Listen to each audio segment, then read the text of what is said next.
اگر کوئی شخص اس برائی میں واقع ہوتا ہے اور یقیناً یہ زمانہ اس قدر خراب ہے کہ کسی کے بارے میں کوئی گارنٹی نہیں لی جا سکتی. یہی ابھی جو 12 ربیع الاول کے موقع پر جلوس نکلے، مرد و خواتین کا جو جماوڑا ہوا، جو گیدرنگ ہوئی، ایک دوسرے کے ساتھ جو مجموعوں میں شریک ہوئے، کیا کیا باتیں سننے میں نہیں آتی. مجھ سے زیادہ آپ جانتے ہیں چیزوں کے بارے میں.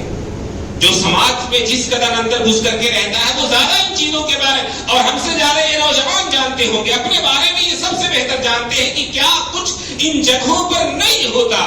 لیکن یاد رکھیں کہ ہماری شریعت نے اس کی سزا اس دنیا میں بھی رکھی ہے، اور دنیا میں اگر شرعی حد سے آپ نہ بچ جائیں، کسی طرح سے اسلامی قانون نہ ہونے کی وجہ سے آپ پر شرعی حد نافذ نہ ہو سکے تو اللہ تعالیٰ کا عذاب بھی دنیا میں آتا ہے. اور اگر دنیا کے عذاب سے بھی بچ جائیں تو آخرت کی گرفت سے بچنے کی امید نہ رکھیے. اگر آپ نے بغیر توبہ کیے ہوئے کسی ایسے بندے نے اس کو موت آ گئی تو اللہ کے عذاب سے وہ نہیں بچ سکتا. میں نے خطبہ مسنونہ کے بعد سورہ نور کی جو دوسری اور تیسری آیت پڑھی ہے، اس میں اللہ رب العزت نے اسی بات کا ذکر کیا ہے کہ الزانیۃ والزانی، زنا کرنے والا خواہ مرد ہو خواہ عورت، فاجلدوا کل واحد منہما مئۃ جلدہ، جب زنا کا ثبوت مل جائے پھر اس کے بعد مرد اور عورت سب کو 100 کوڑے لگانے. کب؟ جب شادی شدہ نہ ہو تب.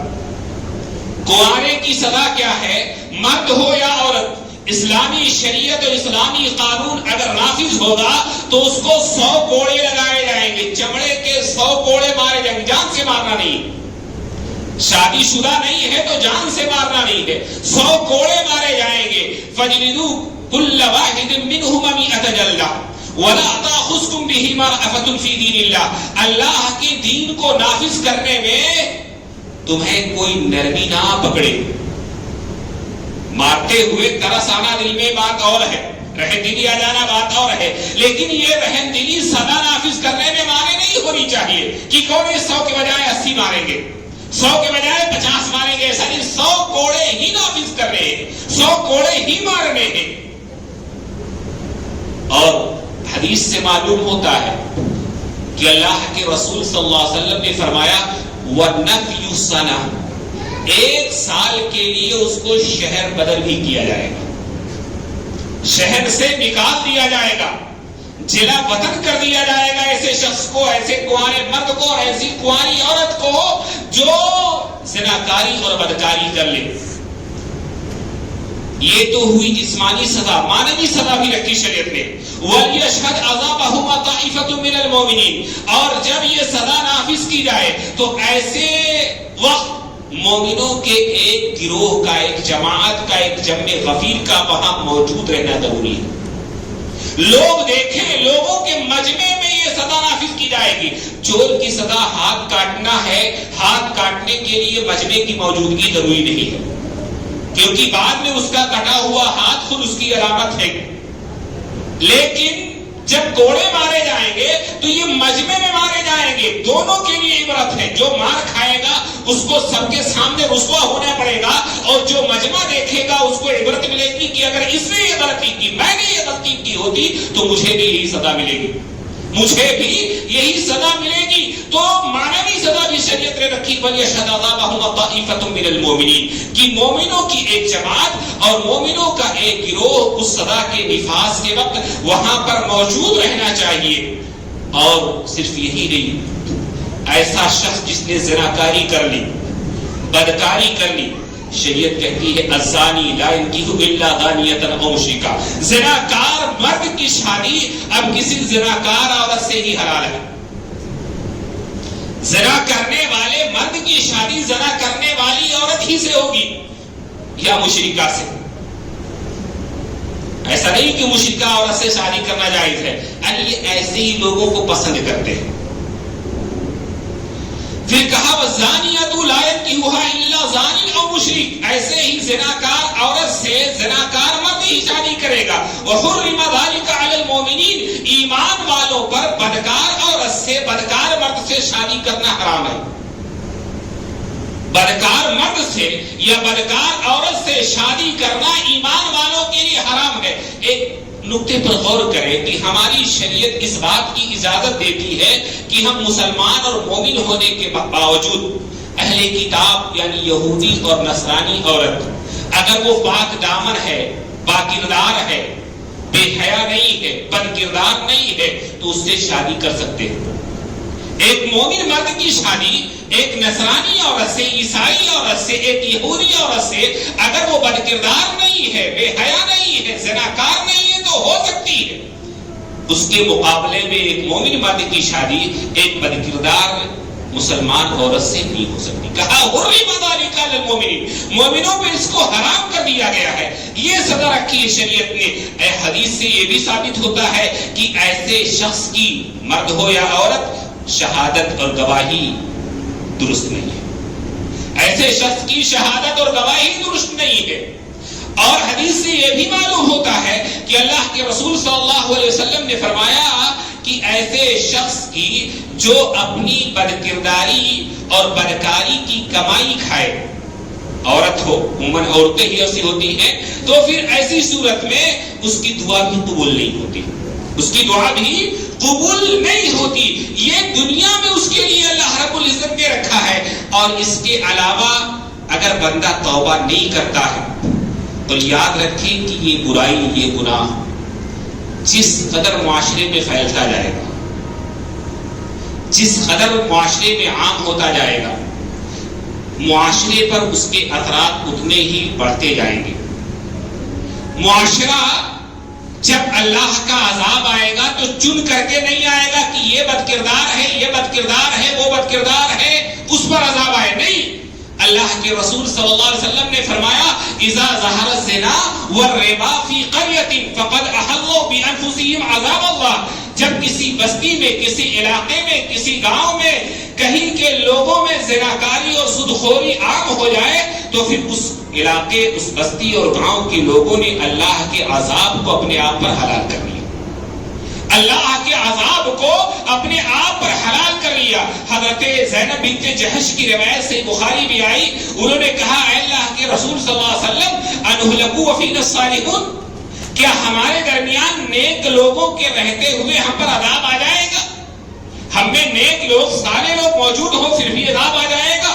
اللہ کے رسول نے فرمایا نعم اذا کثر الخبث، ہاں نیک لوگوں کے باوجود، نمازی کے باوجود، ایک باکردار اور نیک صالح انسان معاشرے میں ہونے کے باوجود جب معاشرے میں کثرت ہو جائے بدکاری کی، بے حیائی کی، برائی کی کثرت ہو جائے، پھر اس کے بعد اللہ کا عذاب آنے سے معاشرے کے نیک لوگوں کا ہونا بھی معنی نہیں ہے۔ میرے بھائی، ہم جانتے ہیں کہ ہمارا فلاں پڑوسی بد کردار ہے، ہم جانتے ہیں کہ فلاں نوجوان کا فلاں عورت سے چکر ہے، ہم جانتے ہیں کہ میرا بیٹا بد کردار ہے۔ ہمارا معاملہ کیا ہے؟ ہم اپنی بیٹیوں کے تعلق سے بھی کچھ جاگ رہے ہیں۔ شہروں میں وہ بھی ختم ہو رہا ہے کہ بیٹیاں بھی جو بھی چاہیں کریں، کوئی مسئلہ نہیں ہے، لیکن گاؤں میں، دیہاتوں میں، قصبات میں ابھی بیٹیوں کے تعلق سے تو کچھ ہے، لیکن لڑکوں کے تعلق سے ہم بھی بے پرواہ ہو گئے۔ ہمارا بھائی فلاں لڑکی سے چکر چلا رہا ہے، کوئی مسئلہ نہیں، ہمارا بیٹا فلاں لڑکی سے اس کا چکر چل رہا ہے، کوئی مسئلہ نہیں، ہمارا چچا، ہمارا پڑوسی، ہمارے گاؤں کا، ہمارے محلے کا، ہم اس کو برا نہیں سمجھتے، اس کی دعوتیں کھاتے ہیں، اس سے سلام دعا رکھتے ہیں، ہنس کر کے ملتے ہیں، اس کی مجلسوں میں شریک ہوتے ہیں، اس کو اپنے یہاں بلاتے ہیں، ہمارے تعلقات بالکل نارمل ہیں اس سے۔ ہم نے گویا کہ ایسے شخص کو برا سمجھنا ہی چھوڑ دیا ہے جس کے وجہ سے پورے معاشرے پر اللہ کا عذاب آ سکتا ہے، اللہ کی سزا آ سکتی ہے اور اللہ تعالیٰ اس کی گرفت کر سکتا ہے۔ معاملہ یہ ہے کہ ہم یہ جو بیٹی اور بیٹیوں یا بھائی اور بہنوں میں تفریق کرتے ہیں، ہم نے معاملے کی سنگینی کو سمجھا نہیں۔ آئیے ایک حدیث کو دیکھیں جس کے راوی حضرت ابو امامہ باہلی رضی اللہ تعالیٰ عنہ ہیں، کہتے ہیں کہ آتا النبی صلی اللہ علیہ وسلم شابا، نبی صلی اللہ علیہ وسلم کی خدمت میں ایک نوجوان آیا، اس نے کہا اے اللہ کے رسول صلی اللہ علیہ وسلم اذن لی بالزنا، مجھے بدکاری کی، زناکاری کی اجازت دے دیجیے۔ صحابہ بڑے ناراض ہوئے، ڈانٹنے لگے, جھڑکنے لگے, سب نے اس کو گھیر لیا. اللہ کے رسول صلی اللہ علیہ وسلم نے کہا اس کو چھوڑو. اس نوجوان سے کہا قریب آ جاؤ. نوجوان قریب آیا, آپ کے پاس قریب آ کر کے بیٹھ گیا. اللہ کے رسول صلی اللہ علیہ وسلم نے اس سے پوچھا اتحبہ لأمک, کیا تم اس بات کو پسند کرو گے کہ کوئی تمہاری ماں کے ساتھ بدکاری کرے؟ اس نے کہا لا واللہ جعلنی اللہ فداک یا رسول اللہ, نہیں اللہ کی قسم ہے اللہ کے رسول, میری جان آپ پر قربان ہو, میں ایسا قطعی نہیں پسند کرتا کہ میری ماں کے ساتھ کوئی بدکاری کرے. اللہ کے رسول نے فرمایا وَلَلنَّاسُ يُحِبُّونَهُ لِأُمَّهَاتِهِمْ, جس طرح سے تم یہ نہیں پسند کرتے کہ تمہاری ماں کے ساتھ کوئی بدکاری کرے, دنیا کا کوئی شخص یہ نہیں پسند کرتا کہ اس کی ماں کے ساتھ بدکاری کی جائے. پھر آپ نے پوچھا أَتُحِبُّهُ ذَلِكَ لِأَخَوَاتِهِ, کیا تم اسے اپنی بہن کے لیے پسند کرو گے؟ اس نے پھر وہی بات کہی, نہیں اللہ کے رسول, اللہ کی قسم مجھے قطعی پسند نہیں ہے, میری جان آپ پر قربان ہو, مجھے یہ پسند نہیں کہ میری بہن کے ساتھ بدکاری کی جائے. اللہ کے رسول نے پھر کہا لوگ بھی یہ بات نہیں پسند کرتے کہ ان کی بہن کے ساتھ بدکاری کی جائے. آپ نے پوچھا کیا تو اپنی بیٹی کے ساتھ بدکاری کو پسند کرے گا؟ اس نے کہا نہیں اللہ کے رسول, میری جان آپ پر قربان ہو, میں قطعی نہیں پسند کرتا. اللہ کے رسول نے کہا کہ کوئی بھی اپنی بیٹی کے ساتھ بدکاری کیا جانا نہیں پسند کرتا. آپ نے پوچھا کیا تو اپنی پھوپھی کے ساتھ اس بات کو پسند کرے گا؟ اس کا پھر وہی جواب تھا. آپ نے پوچھا کیا تو اپنی خالہ کے ساتھ اس بات کو پسند کرے گا؟ اس کا پھر وہی جواب تھا کہ اللہ کے رسول نہیں اللہ کی قسم میری جان آپ پر قربان ہو, میں کبھی نہیں پسند کروں گا کہ میری خالہ کے ساتھ, میری پھوپھی کے ساتھ بھی بدکاری کی جائے. مسئلہ یہی ہے, جس بھی لڑکی کے ساتھ ہم پینگے بڑھاتے ہیں, رشتے بناتے ہیں, ناجائز تعلقات قائم کرتے ہیں, وہ کسی کی بیٹی ہوتی ہے, کسی کی ماں ہوتی ہے, کسی کی بہن ہوتی ہے, کسی کی بیوی ہوتی ہے, کسی کی خالہ ہوتی ہے, کسی کی پھوپھی ہوتی ہے. ہمیں ہماری ماں تو بڑی پیاری ہے, ہمیں ہماری بہن کی عزت تو بڑی پیاری ہے, ہمیں ہماری بیٹی کی عزت تو بڑی محبوب ہے, ہمیں ہماری خالہ کو کوئی بری نظر سے نہ دیکھے. کوئی بھی عورت ان رشتوں سے تو خالی نہیں ہوتی. اللہ کے رسول صلی اللہ علیہ وسلم نے اس نوجوان کو اپنے قریب کیا, اس کے سینے پر ہاتھ رکھا اور دعا کی اللہم اغفر ذنبہ وطہر قلبہ, اے اللہ اس کے گناہ کو بخش دے, اس کے دل کو صاف کر دے. کہتے ہیں کہ پھر اس جوان نے, حضرت ابو امامہ کہتے ہیں کبھی اس جوان نے کسی عورت کی طرف نظر اٹھا کر کے پھر دیکھا نہیں. تو بات کو سمجھیں, اس بات کو کہ جو بات ہم اپنی بہن کے لیے ناپسند کرتے ہیں, ہم اپنی بیوی کے لیے پسند کرتے ہیں, اپنی ماں کے لیے ناپسند کرتے ہیں, اپنی خالہ کے لیے ناپسند کرتے ہیں, اپنی پھوپھی کے لیے ناپسند کرتے ہیں, پھر بھی یہ جانتے ہوئے کہ میرا بیٹا فلاں کی بیٹی سے چکر چلا رہا ہے, میرا بھائی فلاں عورت کے چکر میں ہے, میرا چچا, میرا پڑوسی, میرا باپ یہ فلاں سے چکر چلا رہا ہے, یہ بدکاریاں ہو رہی ہیں, ہم جان رہے ہیں, لیکن اس پر خاموش ہیں, اس پر چپ ہے. اس خاموشی اور چپی کا معنی یہ ہے کہ ہم اللہ کے عذاب کی دعوت دے رہے ہیں, اللہ کے عذاب کو بلا رہے ہیں. حضرت عبداللہ بن عمر کی روایت جو سنن ابن ماجہ میں آئی ہے کہ اللہ کے رسول صلی اللہ علیہ وسلم ایک دن ہمارے پاس آئے اور کہا کہ اے مہاجرین کی جماعت, میں 5 چیزوں سے اللہ کی پناہ چاہتا ہوں کہ وہ تم پر کبھی آئیں. 5 چیزوں میں پہلی چیز جو اللہ کے رسول صلی اللہ علیہ وسلم نے ذکر کی, اس میں کہا کہ لن تدخل الفاحشۃ فی قوم قط حتى یعلنوا بها الا فشا فیہم الطاعون والاوجاع التي لم تكن مضت في اسلافهم الذين مضوا. کسی بھی قوم میں, کسی بھی علاقے میں, کسی بھی بستی میں, کسی بھی قریہ میں جب بے حیائی پھیلتی ہے, بدکاری پھیلتی ہے, زناکاری پھیلتی ہے, اس کا نتیجہ نکلتا ہے کہ ایسے علاقے, ایسی بستی, ایسی قوم میں طاعون اور ایسی نادر الوجود بیماریاں جنم لیتی ہیں جس کا نام بھی ان کے باپ دادا نے نہیں سنا ہوتا. ایڈز کا نام سنا تھا, کورونا کا نام سنا تھا, بلکہ ہمارے باپ دادا تو یہ بی پی اور شوگر جیسی عام بیماریاں آج کل ہیں وہ بھی نہیں جانتے تھے اس طرح سے. لیکن اب یہ نئی نئی بیماریاں جو روزانہ آ رہی ہیں, یہ سب انہی برائیوں کے انجام ہیں. ان کے جو ظاہری اسباب، سائنٹیفک اسباب، ڈاکٹر کے اسباب ہیں وہ الگ ہیں، لیکن کچھ معنوی اسباب بھی ہیں جن کی سزا کے طور پر اللہ تعالیٰ ہمیں یہ سب دیتا ہے.